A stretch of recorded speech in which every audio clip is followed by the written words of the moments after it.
They called it the Lightning. 2 engines, twin booms, and a deadly promise of speed and power. The Lockheed P-38 wasn't just another fighter. It was America's strange-looking answer to Japan's Zero. But in those early days of the Pacific War, that promise came with a problem. The Zero, light, agile, and almost impossibly nimble, could dance through the skies, turn tighter, and disappear into a roll before a P-38 pilot even finished blinking. The Lightning had muscle, but not grace. In 1942, as U.S. forces pushed deeper into the Pacific, pilots complained that their P-38 seconds simply couldn't keep up in dogfights. The twin-engine fighter was fast. Yes, it could outrun most Japanese planes in a straight line. But when it came to turning or reacting in sudden bursts, it was like flying a brick through butter. Even the slightest mistake meant death. Some pilots refused to even chase Zeros into tight turns, calling it suicide. At the same time, in a dusty airstrip, carved out of coral and mud, somewhere in the Solomon Islands, a young mechanic, a man whose name never made it into textbooks, was getting frustrated. He wasn't a pilot. He didn't wear a flight suit or have shiny medals. He wore oil-stained overalls, carried wrenches in both hands, and swore at engines that refused to behave. His name, as most records suggest, was Sergeant Bill Morgan, though some pilots swore it was Morrison or Moran. Whoever he really was, one thing was certain. He was about to change the course of aerial combat with something as ordinary as a wire.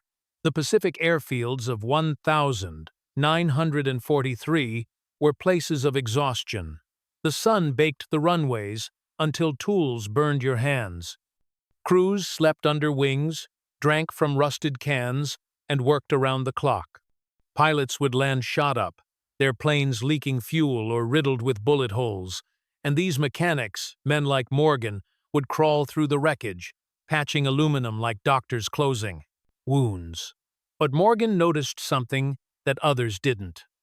Every time a P-38 came in hot, engines whining, controls stiff, the pilots would complain about the same thing. The controls lock up at high speeds. The hydraulics would resist movement, the control cables stiffened, and the aircraft would start to buffet and shake violently. The pilots couldn't dive steeply or pull sharp turns without risking losing control. He listened. He watched. He began asking questions nobody else bothered with. Why did one P-38 seem to handle slightly better than another? Why did the stiffness happen at certain speeds and altitudes? And why, when the plane cooled down after landing, did the controls feel fine again? Most brushed him off. It's just compressibility. They said, the airflow changing at near-sonic speeds. Nothing you can fix with a wrench. But Morgan didn't believe that. To him, every mechanical problem had a mechanical solution. Then, one day, during a repair, he found something odd. A worn-out tension cable running through the control system, the line that helped move the ailerons. It wasn't broken, but the tension was uneven. And in certain dives, that uneven tension caused resistance a fraction of a second delay, but enough to make the aircraft sluggish. He tightened it, replaced it. Then, almost as an afterthought, he added a simple thin wire loop around one of the joints to keep the tension even under pressure. That was it. A small wire. No engineering overhaul. No special parts. Just something he improvised to keep the control surfaces balanced. He told no one. It wasn't official. It wasn't by the book. A few days later, a pilot named Lieutenant Jack Peterson took that same P-38 up for a test flight. He'd been grounded for a week after nearly blacking out in a high-speed dive while chasing a Zero. But this time, something felt different. The controls smoother, the response quicker. When he pulled into presenter, a turn, the Lightning didn't fight him. It flowed. Peterson came back, grinning, claiming, "She flies like she's lighter." The other pilots laughed. "Maybe you just ate less breakfast." But Morgan knew. He stayed quiet, watching, as word began to spread. That plane, the one with the stupid wire trick, started outperforming every other Lightning on the strip. It wasn't long before the higher-ups noticed. Pilots started requesting that same aircraft for missions. Some even swore it turned tighter than a zero-something they'd never imagined, saying about a twin-engine beast like the P-38. Rumors reached the maintenance tent. A few officers came snooping, wanting to know what had been done. Morgan shrugged and said it was just a little adjustment. But when they crawled under the control panel and found that wire, they called him crazy. "You can't just modify control systems," one shouted. "You'll get someone killed." Morgan didn't argue. He just walked away. But in war, results matter more than rules. And soon, those results were impossible to ignore. Out over the Solomon Islands, P-38 seconds began winning. The same aircraft that once lost every turn fight now danced with zeros in the sky, and sometimes even came out on top. Pilots were baffled. Mechanics were confused. And somewhere, Morgan just kept smiling, polishing his tools under the Pacific sun. No one could prove it was his doing. Not yet. But whispers began spreading about a field trick the island crews were using. Something small, something improvised, something that worked. And soon, that stupid little wire was about to travel farther than Morgan ever dreamed, from a backwater airstrip to the very heart of the U.S. Army Air Force's Engineering Command. Because when a rumor like that starts helping planes win battles, people start paying attention. Word travels fast, in war faster than you'd ever think.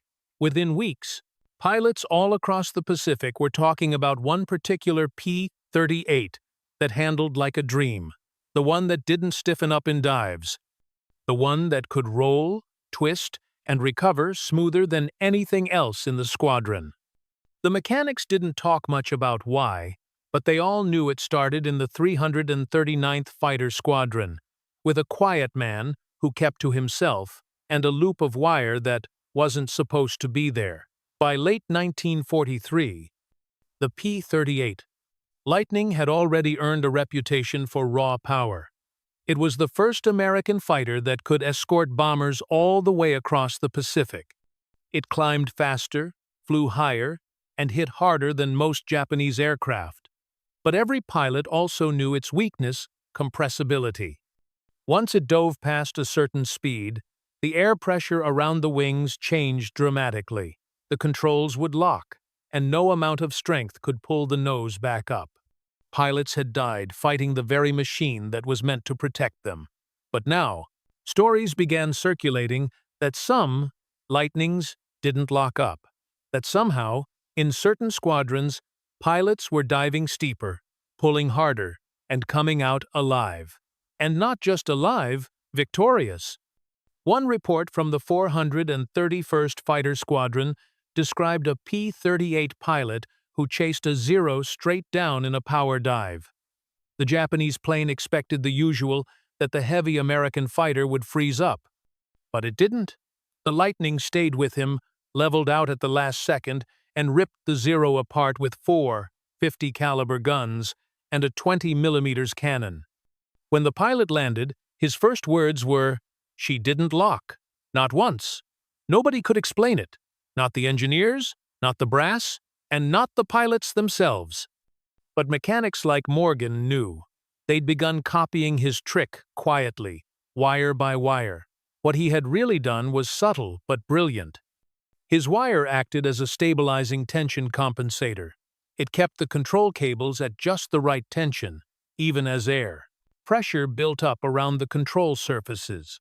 Normally, when the airflow compressed against the wings, the tension would shift slightly, causing resistance in the ailerons and elevators. Morgan's fix balanced that tension, letting pilots maintain precise control, even under intense aerodynamic pressure. It was a mechanic's miracle, born not from design theory, but from raw instinct.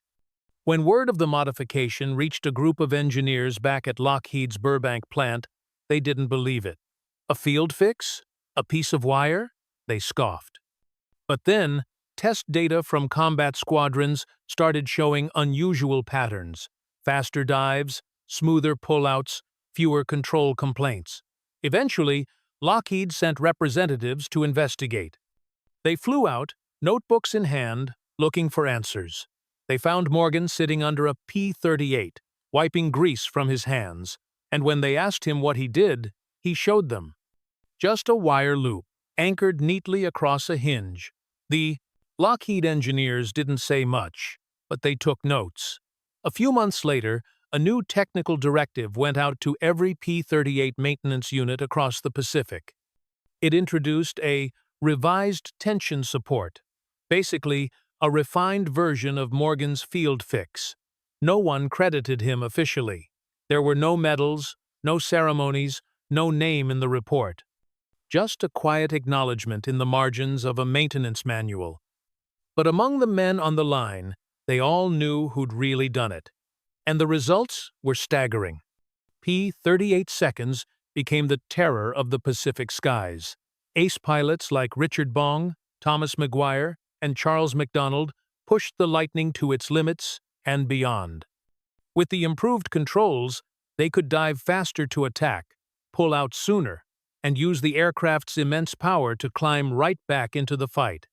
Bong once described the P-38 as a knife with wings. McGuire said it felt like 2 engines and 1 heartbeat. Both men would go on to then become America's top aces of the war, and both owed part of their success to the countless unnamed mechanics who made their planes fly better than factory perfect. And there was something else, something that most history books never mention. Morgan's little wire fix didn't just make the P-38 more maneuverable, it also made it safer. The Lightning was the first Allied fighter to truly understand and survive the effects of compressibility. By observing what happened during those deadly dives, engineers back home used that data to develop future jets. The lessons from those field fixes laid the foundation for the dive recovery flaps, later added to advanced P-38 models, and even influenced early jet aircraft designs in the years after the war. All from a piece of wire. Imagine that. Thousands of hours of engineering, millions of dollars of research, and in the end, it took one man with dirty hands and a stubborn mind to find the key. He didn't care about recognition. He just wanted his pilots to come back alive. The story spread through the ranks like a quiet legend. When new pilots arrived in the Pacific, veterans would tell them, "If your mechanic adds a little wire under your control line, don't ask questions. Just thank him." Over time, it became standard procedure. And as the war dragged on from the Solomon Islands to New Guinea, and eventually to the Philippines, the P-38 evolved from an odd twin-boom experiment into one of the most feared fighters in the world. Japanese pilots learned to dread the sight of those twin tails glinting in the sun. A Lightning could dive on them from miles above, open fire with devastating precision, and then climb away before a counterattack could even begin. The very plane they once mocked for being too heavy to turn was now running circles around them. But for men like Morgan, there was no time for pride. Planes came and went. Crews rotated out. Engines burned. And that wire, that stupid, brilliant, life-saving wire, was just another part of the job. He never wrote about it, never claimed credit. Most records of his name, if they ever existed, are lost in time. Some say he was killed during a bombing raid in 1944. Others say he went home and became a car mechanic somewhere in Kansas. What we know for sure is this: his small act of curiosity changed everything. Sometimes, history isn't made by generals or inventors.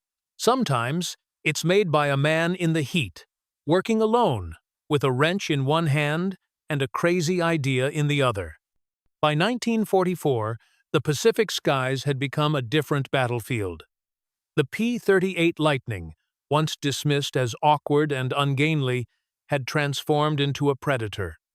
Pilots who had once feared the nimble Zeros now pursued them with confidence, diving steeply, turning sharply, and striking with precision that had seemed impossible a year before. The difference wasn't in the engines, the guns, or the factory blueprints. It was in control. And in one mechanic's simple, brilliant improvisation, stories poured in from every airfield. One pilot recalled chasing a squadron of Zeros near Rabaul. They twisted and banked to shake him off, expecting the heavy twin-engine fighter to falter. But this time, the Lightning followed like a shadow, responsive, precise, almost alive in the pilot's hands. He pulled a split-S maneuver, leveled out, and opened fire, and the Zeros scattered, some trailing smoke, others plummeting to the ocean below. He returned to base, shaken but victorious, and the first words out of his mouth were not about the kill count. They were about the plane. "She handled perfectly, like she knew what I wanted before I moved the stick." Every squadron began testing the modification in secret at first, then officially. Reports noted decreased control resistance, improved maneuverability in high-speed dives, and reduced pilot fatigue. Combat losses dropped in the units that adopted the wire. Adjustment. Pilots could now exploit the P-38's strengths, speed, climb rate, and firepower, without the crippling fear of losing control in critical moments. But the impact went beyond individual dogfights. Entire strategies shifted. Commanders could now assign P-38 seconds to missions that required extreme diving attacks, high-speed interceptions, or aggressive pursuit of enemy bombers. In some of the fiercest engagements over New Guinea, Lightnings were credited with changing the outcome of entire air battles. Pilots often whispered about the magic plane that could outmaneuver anything the Japanese threw at them. Behind that whisper, tucked under the control panel, was the small, unassuming wire that made it all possible. It's worth noting the irony. The P-38, designed as a heavy, high-altitude fighter, ended up outturning the plane it was never meant to outturn. Engineers had spent years developing calculations, refining aerodynamics, and testing control surfaces. But one mechanic, faced with a simple mechanical problem and a pilot's life on the line, discovered a solution that no textbook had taught. It wasn't complicated, it wasn't expensive. It was just a wire, placed with care, and an understanding of how a machine should respond to its pilot. Even after the war, pilots never forgot. Many credited the Lightning for their survival, for their victories, and, in hushed tones, for the crazy little trick that made it all possible. The story of Sergeant Bill Morgan, or Morrison, or Moran, depending on who told it, became a legend in the squadrons. A hero without medals, without fanfare, whose contribution was written not in official reports, but in every debriefing, every anecdote, and every ace's gratitude. Decades later, aviation historians piecing together the Lightning's success would marvel at how such a simple field modification had such profound consequences. They would analyze dive behavior, control cable dynamics, and flight data, and conclude that Morgan's wire had saved countless lives and changed aerial tactics in the Pacific. Yet, his name rarely appeared. The man himself remained a ghost in the archives, a reminder that sometimes the smallest actions have the largest impact, and perhaps that is the real lesson of the story. In war, as in life, brilliance is often found where you least expect it. It doesn't always come in the form of awards, blueprints, or speeches. Sometimes, it's a man crouched under a fighter plane, hands greasy, staring at a stubborn cable, refusing to accept that nothing could be done. Sometimes, it's a tiny wire loop, the simplest solution that makes the difference between survival and disaster, between victory and defeat. When the final tally of the Pacific War was written, the P-38 seconds had become a symbol of American ingenuity and resilience. They were feared by enemies, loved by pilots, and admired by mechanics. And though the stories of aces and battles are remembered in textbooks, the quiet, unassuming ingenuity of those who kept the planes flying. Like Morgan remains the true heart of the legend. So, next time you see a photograph of a twin-tail lightning soaring over a sunlit Pacific island, remember this: every graceful roll, every precise dive, every narrow escape from certain death owed something to a small, almost laughable wire, and to the hands that placed it there. That wire turned an awkward giant into a lethal predator. It made a plane outmaneuver the impossible. It saved lives. It changed history, all because one mechanic refused to accept impossible. And maybe, just maybe, that's the most American story of all.